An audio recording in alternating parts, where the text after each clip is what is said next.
Kaixo egunon, gaurko prebentzio eta jarraipen batzordea dela eta lau gai.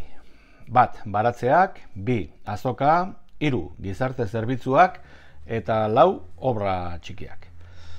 Lehendabizikoa, baratze zainei egunean ordu betez edo baimena eman zaie lurra lantzeko, naiz hazia ereiteko, naiz landaketak egiteko.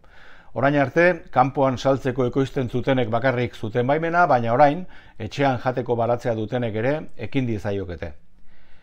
Bigarren gaia, asteleheneko azokaren antolamendua lotu dute, Mikel Udaltzainburuaren eta Jon zerbitzu buruaren artean, batetik postuen planoa osatu dute, saltzailei deitu diete, plazako sarbidea, aforoak eta abar lotu dituzte, ea zer moduz ateratzen den asteleheneko azoka. Saltzaileen ordutegia postuak muntatzeko 8-etatik 9-etara izango da.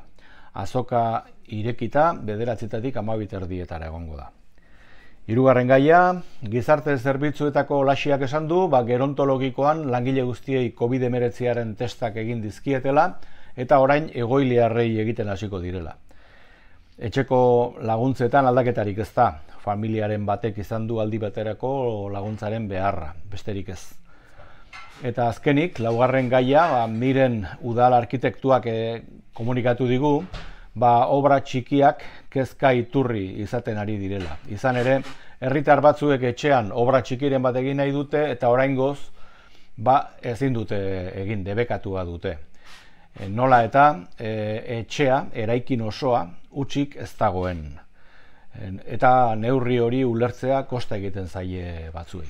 Besterik ez, hurrengo bilera datorren astelehenean izango da. Aio!